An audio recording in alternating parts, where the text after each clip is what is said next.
ॐ ज्ञानतिमिरान्धस्य ज्ञानाञ्जनशलाकया चक्षुरुन्मिलितं येन तस्मै श्रीगुरवे नमः। मूकं करोति वाचालं पङ्गुं लाङ्घायते गिरिं यत्कृपातमहं वन्दे श्रीगुरुं दीनतारिणं। कृपया क्षमतामपराधिजनं खलुषायुतशक्तसुदीननरं सुपथे परिचालय सर्वदिनं। प्रणमामि च माधव देवपदं। वाञ्छाकल्पतरुभ्यश्च कृपा सिन्धुभ्य एव च पतितानां पावनेभ्यो वैष्णवेभ्यो नमो नमः।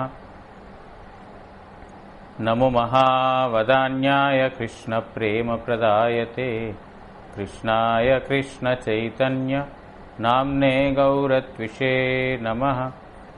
पञ्चतत्त्वात्मकं कृष्णं भक्तरूपस्वरूपकं भक्तावतारं भक्ताख्यं नमामि भक्तशक्तिकं।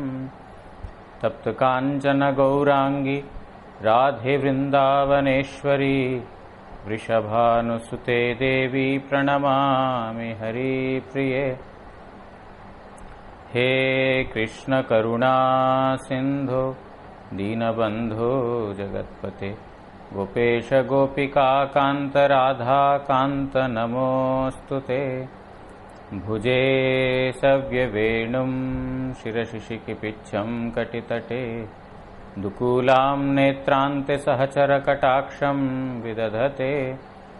सदा श्रीमद्वृन्दावनवसति लीला परिचयो जगन्नाथस्वामी नयनपथगामी भवतु मे। वन्दे नन्दव्रजस्त्रीणां पादरेणुम् अभीक्ष्णशः यासां हरिकथोद्गीतं पुनाति भुवनत्रयम्। भक्त्या विहीन अपराधलक्षै क्षिप्ताश्च कामादितरङ्गमध्ये कृपामयी त्वां शरणं प्रपन्नवृन्दे नुमस्ते चरणारविन्दम्। भूमोस्खलितपादानां भूमिरेव यवलम्बनं त्वय्यजात अपराधानां त्वमेव शरणं प्रभो। वागीशा यस्य वदने लक्ष्मीर्यस्या च वक्ष्यासि यस्यास्ति हृदये संवित्तं नृसिंहमहं भजे। श्रीकृष्णचैतन्य प्रभु नित्यानन्द श्री अद्वैत गदाधर श्रीवासादि गौरभक्तवृन्द। हरे कृष्ण कृष्ण कृष्ण हरे हरे हरे राम राम राम हरे हरे। ग्रंथेरारंभे करि मंगलाचरण गुरु वैष्णव भगवान तिनेर स्मरणे होय विघ्न विनाशन अनायासे होय निज वांछित पूरन।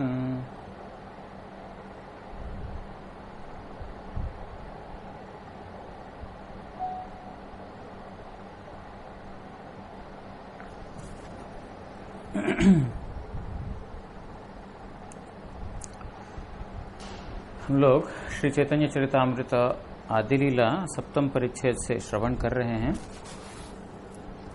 महाप्रभु और मायावादी सन्यासियों के बीच में वार्तालाप।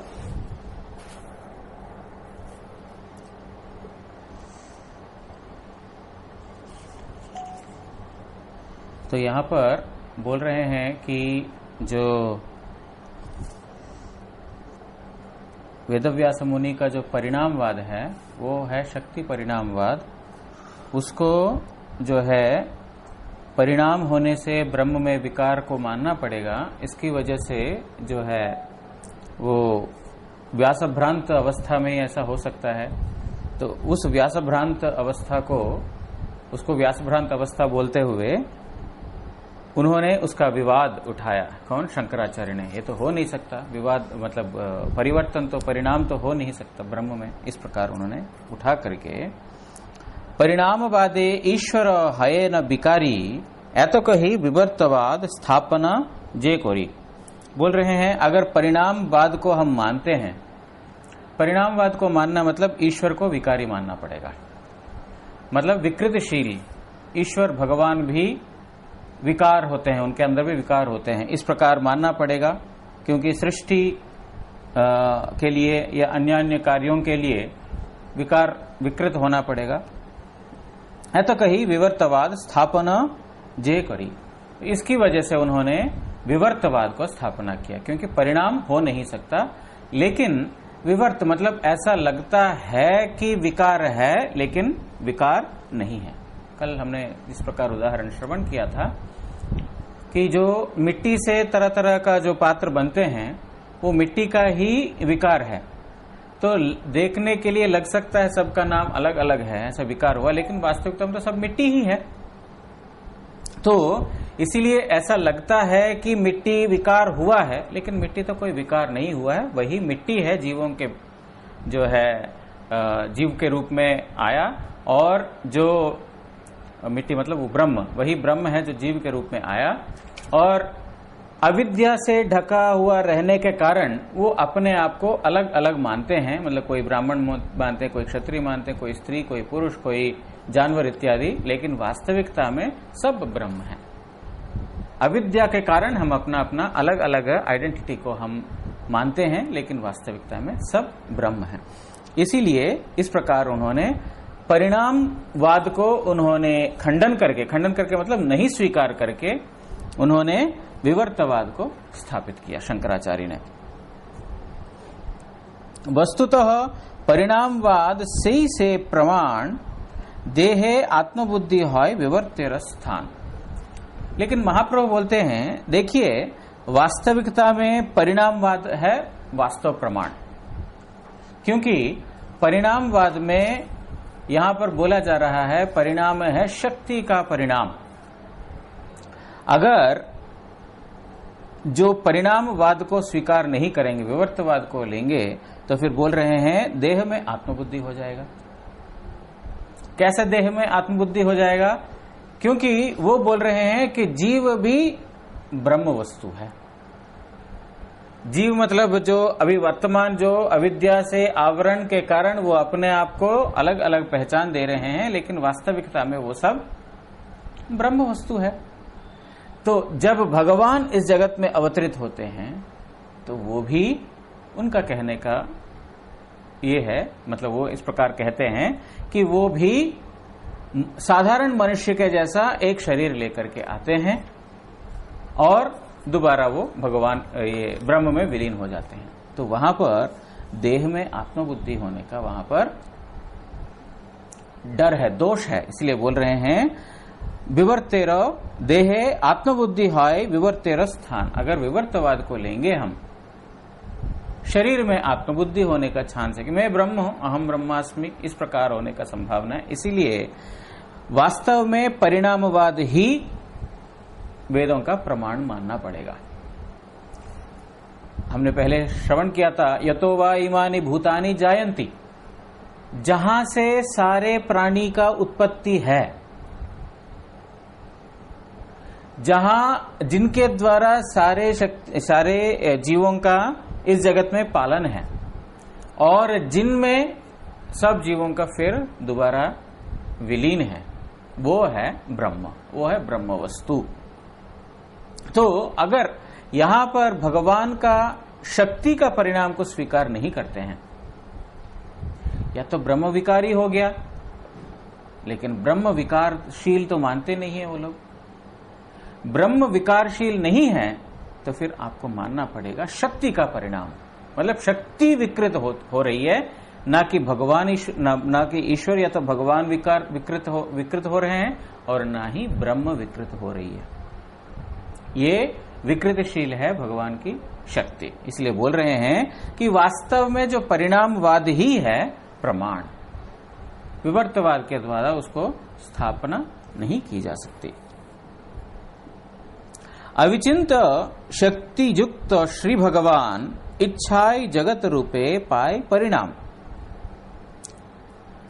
भगवान के अंदर जो शक्तियां हैं अविचिंत्य शक्तियां हैं। तो भगवान का जो के नाना प्रकार के गुण वर्णन करते हुए महाप्रभु बोलते हैं अविचिंत्य महाशक्ति कोटि ब्रह्मांड विग्रह अवतारावली बीज हतारी सुगतिदायक। ये भगवान के जो विशेष गुण हैं। क्या? अविचिंत्य महाशक्ति। उनके अंदर ऐसे ऐसे शक्तियां हैं जो चिंता से परे हैं। अविचिंत्य जो चिंता, अविचिंत्य हमारा जो क्या बोलते हैं इस कर्म इंद्रियों के द्वारा ज्ञानेंद्रियों के द्वारा उस के बारे में चिंता करना असंभव है, मन बुद्धि अहंकार इत्यादि के द्वारा। यह है अविचिंत्य शक्ति। और इस प्रकार के अविचिंत्य शक्ति युक्त है भगवान। और इच्छाएं जगत रूपे पाए परिणाम, अपनी इच्छा के द्वारा इस जगत के रूप में वो परिणाम होता है। किनकी इच्छा से? ईश्वर की इच्छा से। अपनी शक्ति है, देखो मेरी शक्ति है।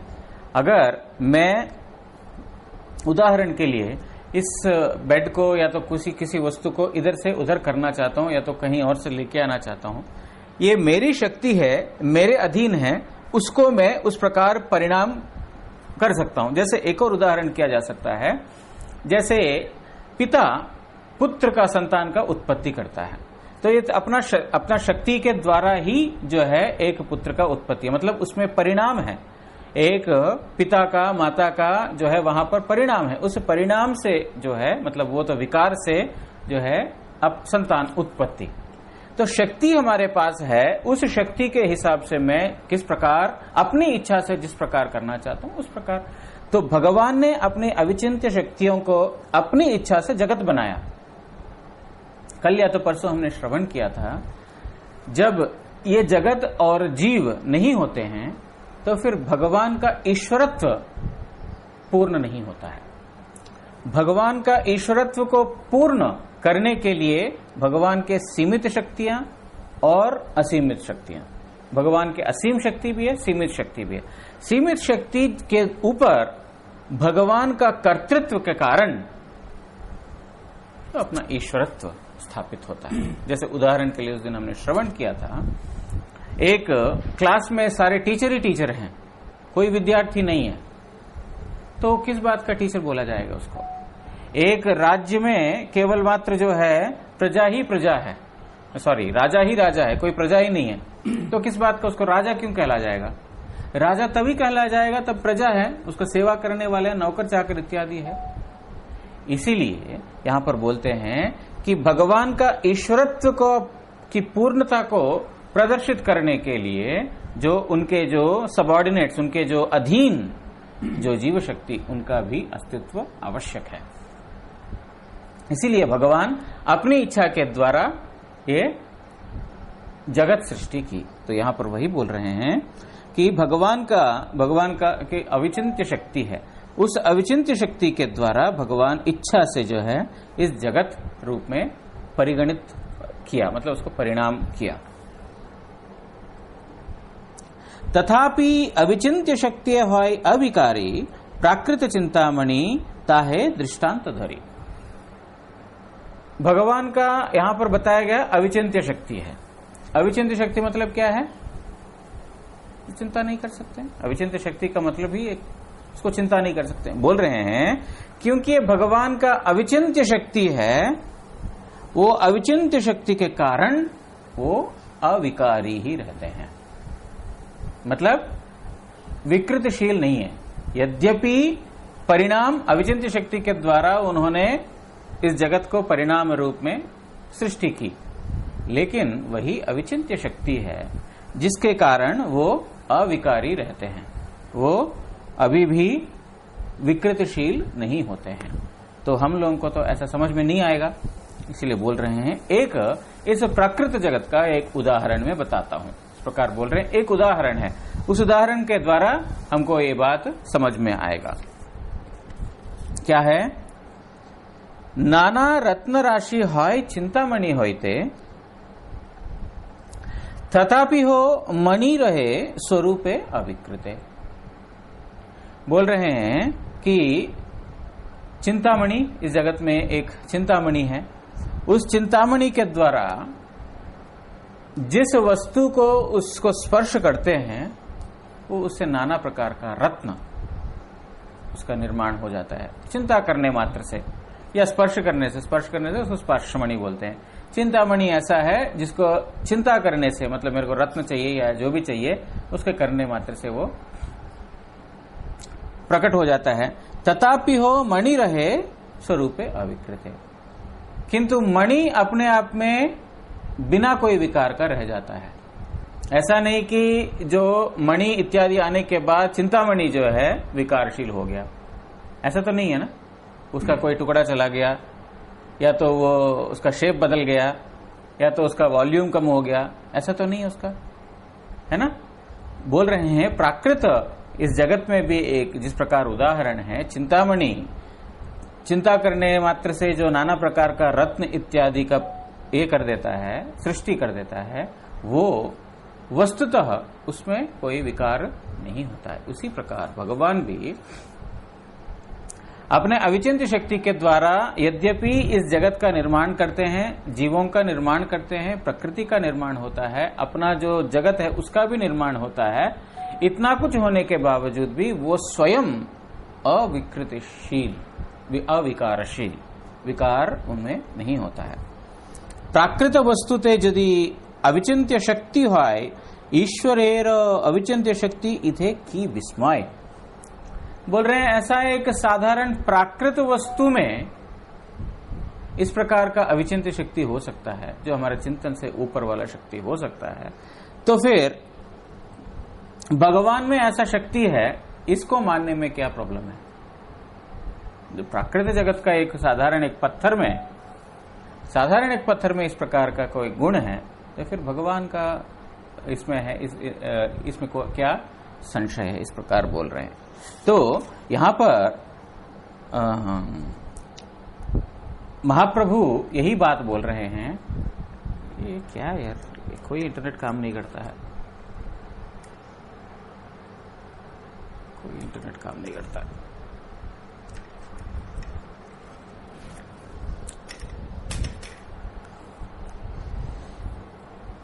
तो यहां पर बोल ये रहे हैं कि जो वास्तविकता में जो परिणाम जो बोला जा रहा है, वो परिणाम है शक्ति का परिणाम, ना कि कोई विकार के द्वारा।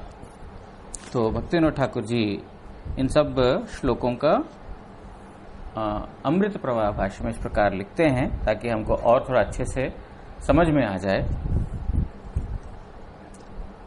जीवतत्व शक्ति विशेष, जीव है भगवान की एक शक्ति, सेई जीवतत्व के अणुचैतन्य रूपे सिद्ध ना करिया ब्रह्म रूपे सिद्ध करिते गेले अवश्य ही भ्रममय सिद्धांत होइबे।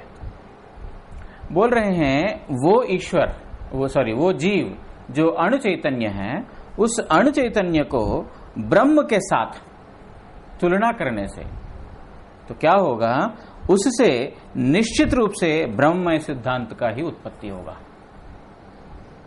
ब्रह्म और ब्रह्म दो अलग वस्तु है। ब्रह्म के साथ जो है अणुचेतन को, जीव को एकीकृत करने से ये भ्रममय सिद्धांत होगा, वास्तव सिद्धांत नहीं हो सकता है। हमारे गुरु महाराज जी एक बार क्या जगह का नाम था, सहारनपुर न पता नहीं कहाँ, एक जगह में गए थे,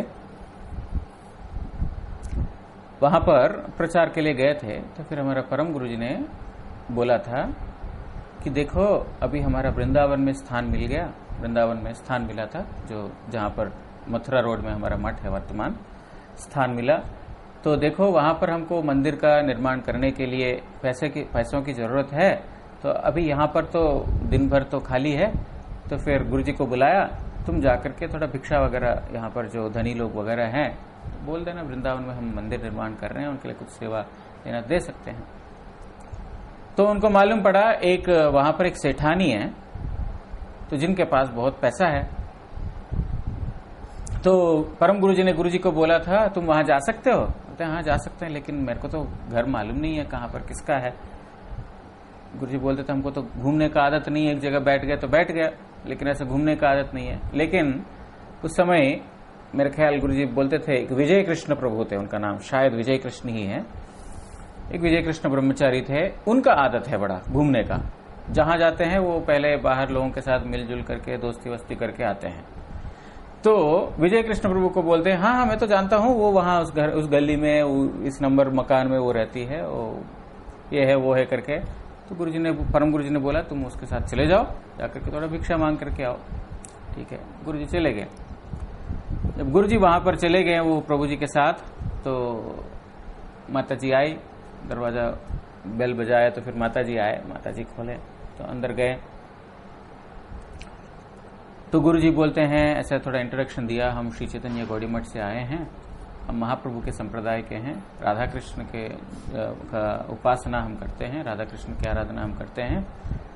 तो इस प्रकार पहले हमारा संप्रदाय के बारे में बोलने लगे, हमारा गुरुजी यहाँ पर आए हुए हैं, रोज शाम को हरिकथा पाठ होता है, इस प्रकार बोलने लगे।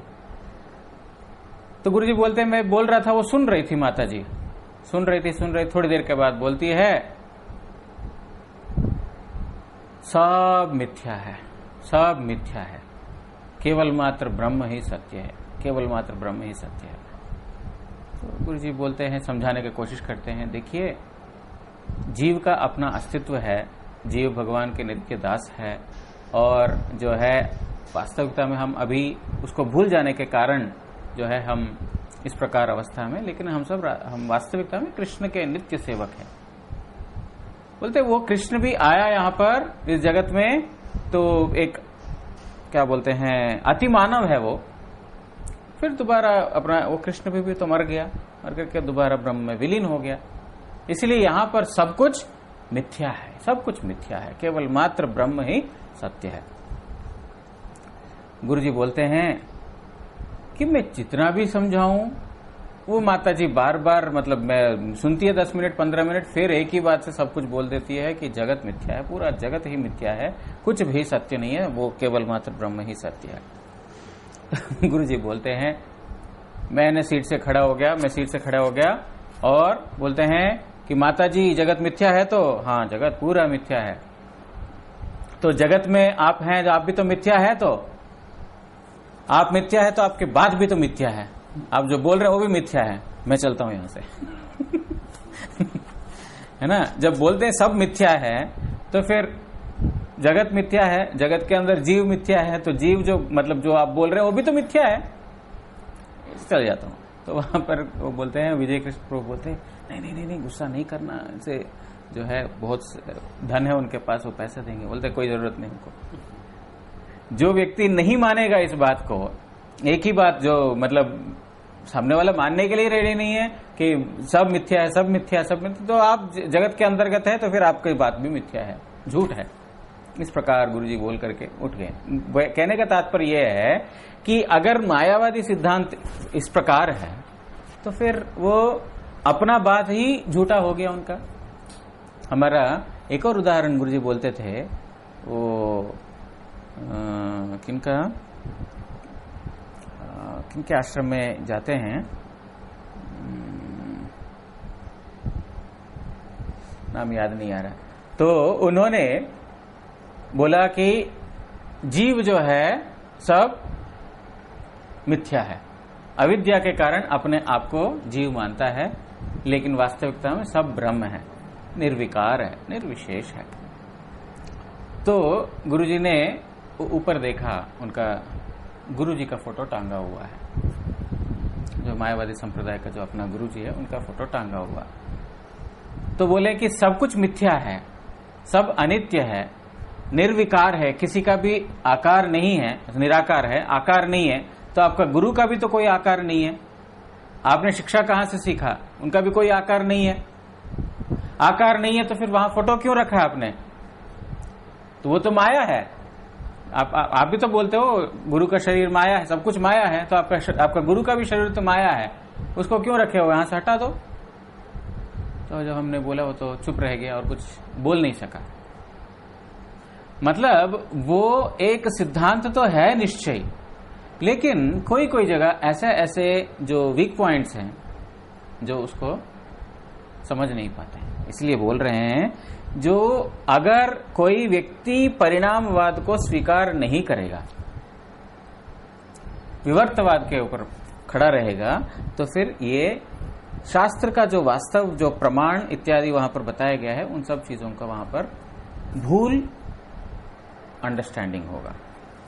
तो यहां पर बोल रहे हैं भक्तिविनोद ठाकुर जी, जो अणु चैतन्य को ब्रह्म के साथ एकत्व करने के कारण वहां पर मिथ्या सिद्धांत, भ्रममय सिद्धांत उत्पत्ति होगा।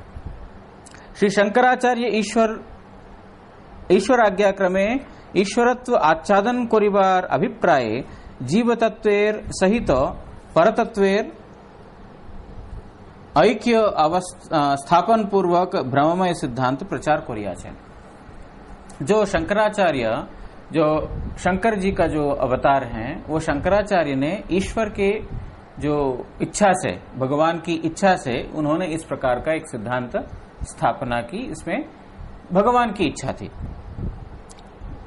व्याससूत्र वस्तुतः शक्ति परिणामवाद स्वीकृत, लेकिन जो व्याससूत्र है, जो वेदांत सूत्र व्यासदेव ने जो वेदांत सूत्र में लिखा, बोलते वो सब वास्तविकता में वहां पर शक्ति परिणाम का स्वीकृति है वहां पर।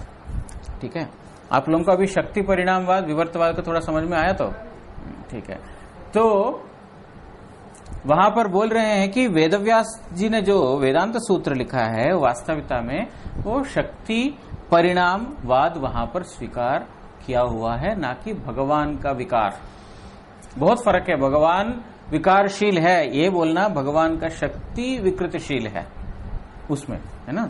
जैसे एक दूसरा उदाहरण भी देख सकते हैं। पानी में विद्युत है, उस पानी के द्वारा, समुद्र के पानी के द्वारा जो है वो विद्युत सप्लाई करके, मतलब विद्युत का उत्पत्ति करके पानी के जैसा ही वहां पर है, लेकिन उसके अंदर का शक्ति वो उसके द्वारा वो विद्युत को वो ये कर रहे हैं, है ना। उसी प्रकार जो भगवान अविकारी, स्वयं अविकारी होते हुए भी उनके अपने शक्ति के द्वारा ये सब जगत का सृष्टि पालन इत्यादि।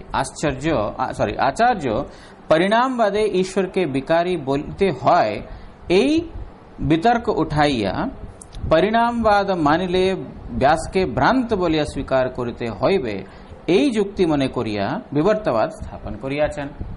जो शंकराचार्य ने क्या किया, अगर परिणामवाद को स्वीकार करना है तो फिर ईश्वर को विकारी बोलना पड़ेगा। ईश्वर को अगर विकारी बोल दिया तो फिर लोग समझेंगे वेदव्यास मुनि भ्रांत हो गया, है ना। अगर बोलते हैं ईश्वर विकारी है, भगवान तो कभी विकृत नहीं हो सकते हैं। लेकिन अगर परिणामवाद को हम स्वीकार किया जाए तो फिर बोलना पड़ेगा ईश्वर विकारी बोला है तो फिर वेदव्यास मुनि भ्रांत हो गया, ऐसा लोग अवहेलना करेंगे। इसके लिए उन्होंने परिणामवाद को नहीं मानकर उन्होंने विवर्तवाद की स्थापना की। लेकिन वेदव्यास मुनि ने वास्तविकता में जिस परिणामवाद को बोला था वो परिणामवाद है शक्ति का परिणामवाद। कल एक उदाहरण के लिए हमने सुना था, आनंदमय अभ्यासात, आनंदमय, भगवान आनंदमय है, वहां पर जो ब्रह्म आनंदमय अगर बोलेंगे तो फिर वहां पर आनंदमयत्व होने के कारण वहां पर एक शरीर को मानना पड़ेगा, शरीर को मानना पड़ेगा। इसीलिए भगवान का शरीर को कैसे ना माने, इसके लिए आनंदमय अभ्यासात को उन्होंने अपने सूत्र में नहीं रख करके, मुख्य सूत्रों में नहीं रख करके, अन्य जो आनंदम ब्रह्म, इस प्रकार के सूत्रों को उन्होंने मुख्य सूत्र में रखा। मतलब कोई सूत्र जहां पर भगवान की शक्तियों का या तो भगवान के रूप का जहां पर ये आता है, उन सूत्रों को उन्होंने नकार दिया मतलब नकारा नहीं। लेकिन एक होता है महावाक्य, शास्त्रों में एक होता है महावाक्य, या जिसको मूल सूत्र माना जाता है, उस मूल सूत्र के आधार पर बाकी सबकी व्याख्या की जाती है ना। तो अगर मैंने इसको स्वीकार किया कि सर्वम खलविदम ब्रह्म, सब ब्रह्म है, इसको अगर मैंने मूल वाक्य समझा, इस मूल वाक्य के हिसाब से बाकी सब सूत्रों को मैं वर्णन करूंगा। समझ रहे हैं? जिस सूत्र को मैंने मूल या तो मुख्य सूत्र समझा, मुख्य वाक्य, जो वेदों का जो मुख्य वाक्य है ये, उसके हिसाब से बाकी सब सिद्धांतों को मैं वर्णना करूंगा।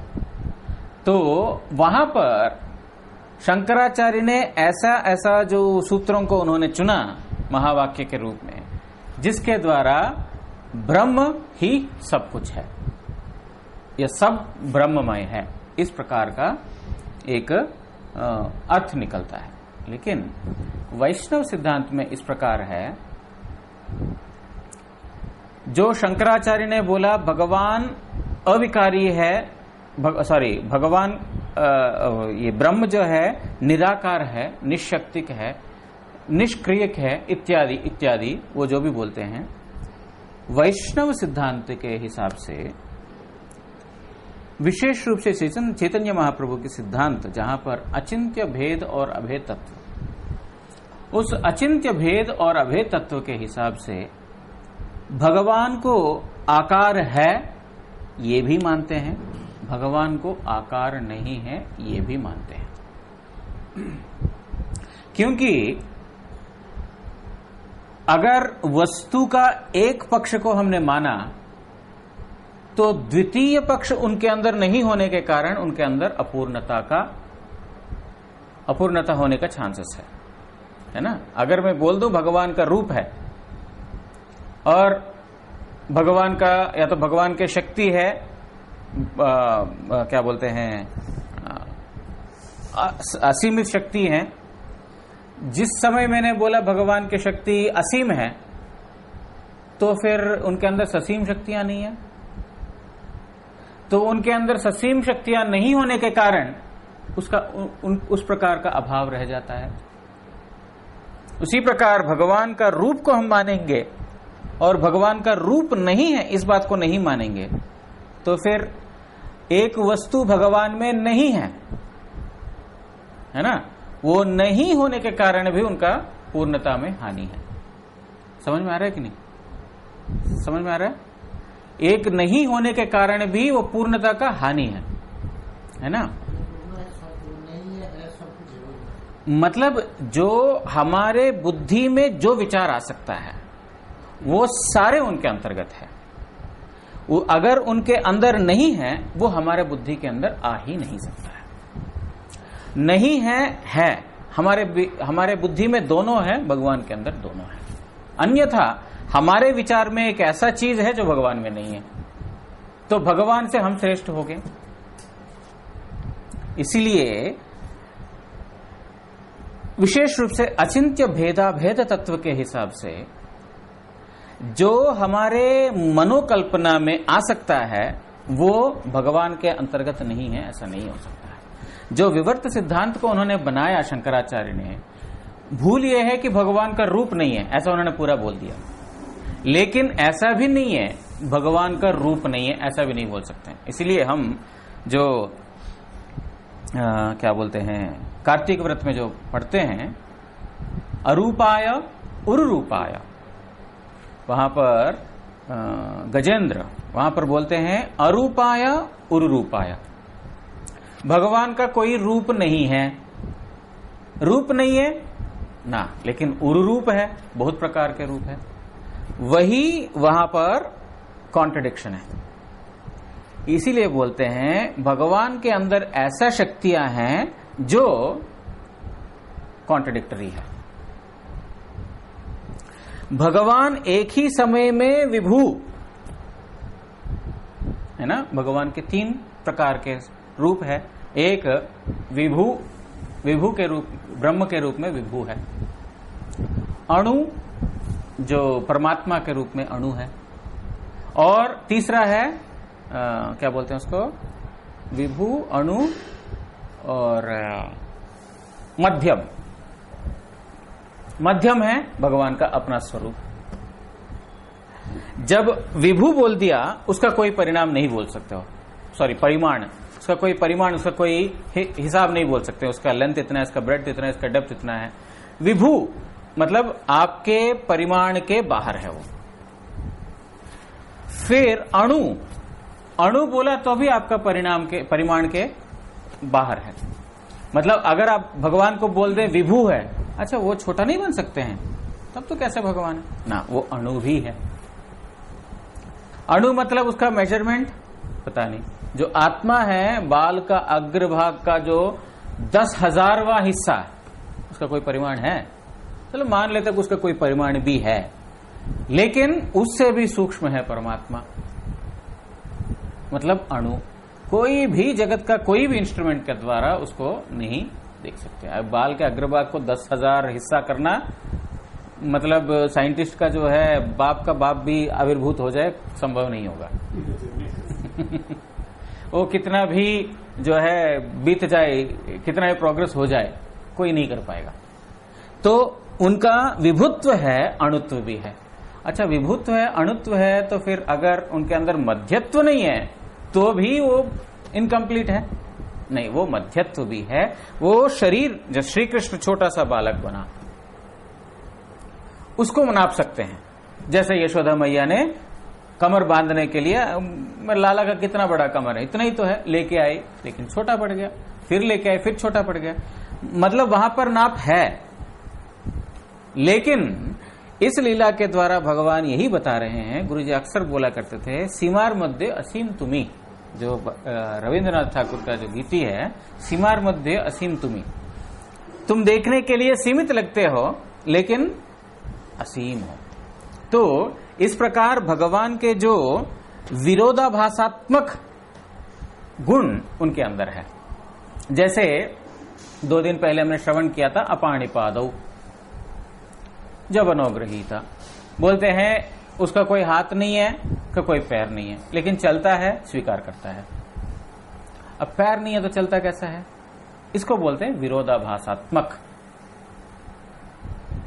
ऐसा विरोध का आभास लगता है, लेकिन सारे विरोध भगवान में जाकर के सारा विरोध वहां पर खत्म हो जाता है।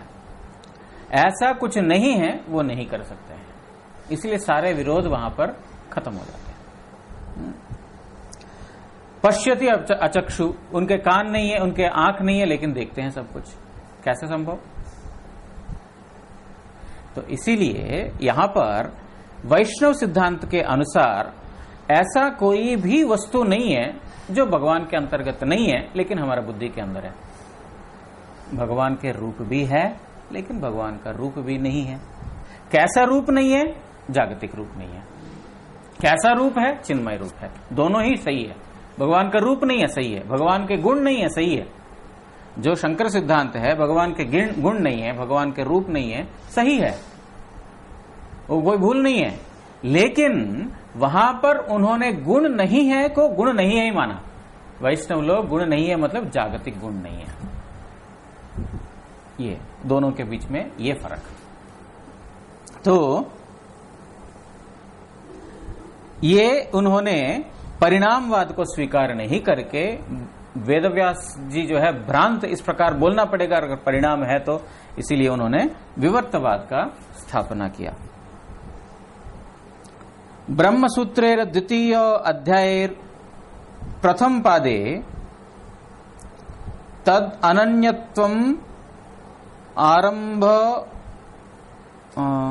आरंभण शब्दादिभ्यः यही सूत्रेर भाष्य वाचारंभणम विकारो नामधेयम इत्यादि वेदवाक्ये उदाहरण दिया। परिणामवाद के दोषयुक्त विकारवाद बोलिया वितर्क कोरियाचन।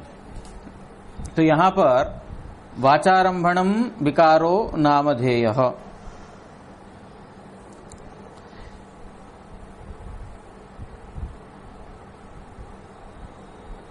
जो कुछ सूत्र है, सूत्र का मुझे अर्थ तो नहीं समझ आया क्योंकि इधर अनुवाद नहीं किया। उस सूत्र के द्वारा वो बोल रहे हैं कि वेदवाक्य उदाहरण दिया, इस प्रकार का वेदवाक्यों को उदाहरण दे करके उन्होंने परिणामवाद को दोषयुक्त बताया। उसके अंदर दोष है, क्योंकि भगवान परिणामशील बता दिया। या तो ब्रह्म परिणाम, उनके हिसाब से भगवान नहीं है, ब्रह्म जो है अविकारी है, लेकिन वहां पर विकारशील बता दिया। तो इसीलिए तो मुझे लगता है कि वाचारंभणम विकारो नामधेय। वाचारंभण मतलब वचन वहां पर ब्रह्म ने कहा, इस प्रकार बोलने से भी, जैसे श्री कृष्ण उवाच है ना, तो जब श्री कृष्ण उवाच भगवद गीता है श्री कृष्ण उवाच, तो श्री कृष्ण उवाच बोला तो फिर विकृतशील है, विकार हुआ ना। बिना विकार का तो श्री कृष्ण उवाच नहीं हो सकता, श्री कृष्ण नहीं बोल सकते।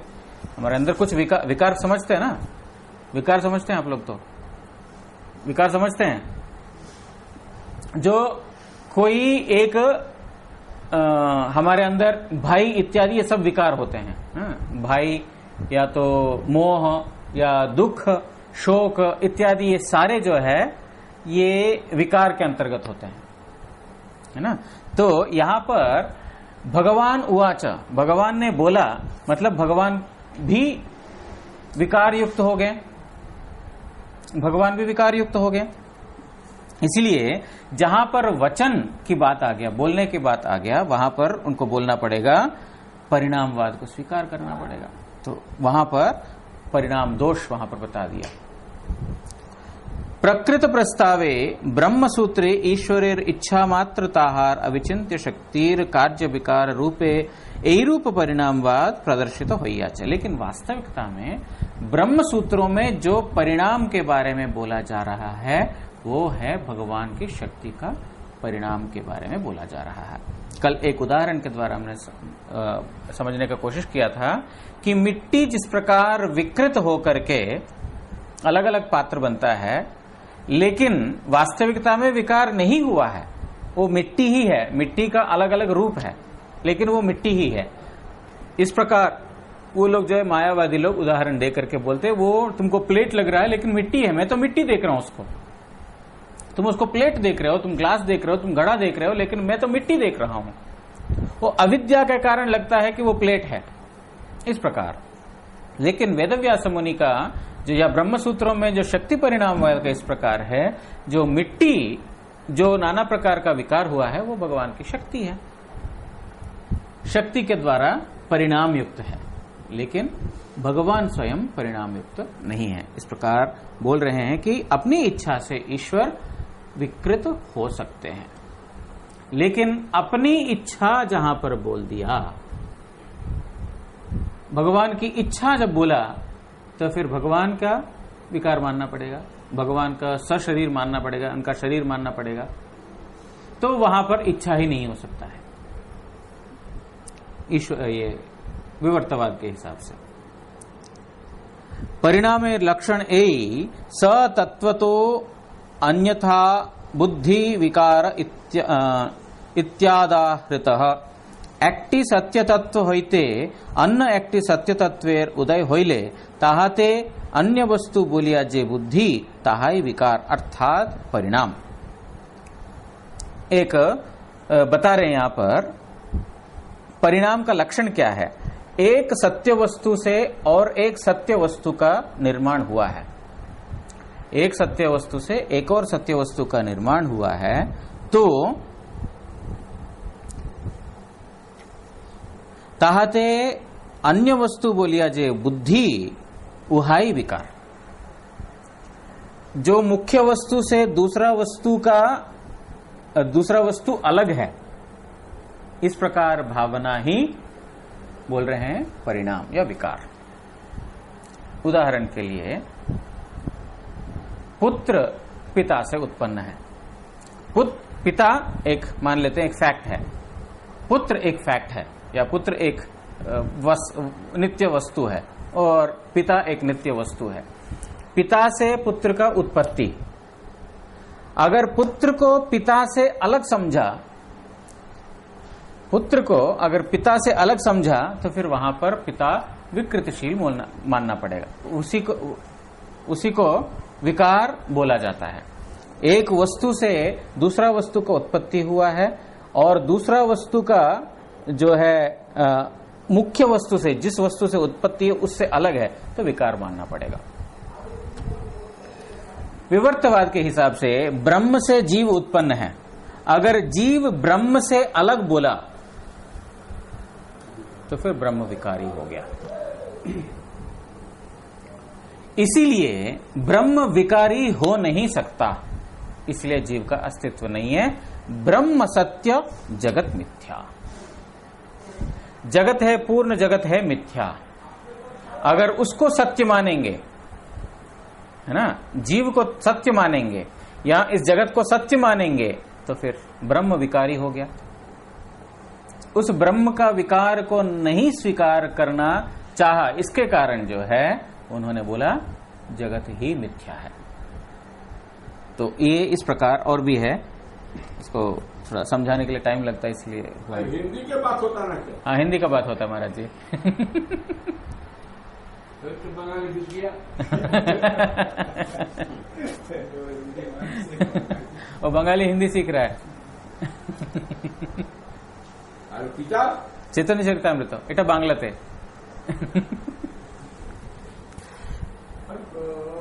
तो यहाँ पर विश्राम देते हैं। आप लोगों को समझ में आ रहा है ना? समझ में आ रहा है? तो जहां पर नहीं आता तो फिर वहां पर पूछ लेना, अगर उससे थोड़ा क्लियर होता है, मतलब बोलने वाले का भी क्लियर होता है, सुनने वाले का भी क्लियर होता है। थोड़ा बीच बीच में उदाहरण देकर के करने की कोशिश कर रहा हूं, लेकिन फिर भी जहां पर लगता है समझ में नहीं आ रहा है, तो मतलब फाइनली यहां पर छोड़े हैं कि एक सत्य वस्तु से एक और सत्य वस्तु का निर्माण है। जो दूसरा सत्य वस्तु जो निर्माण हुआ है, वो वस्तु जो मूल वस्तु से अलग जब समझते हैं, तब उसको विकार बोला जाता है।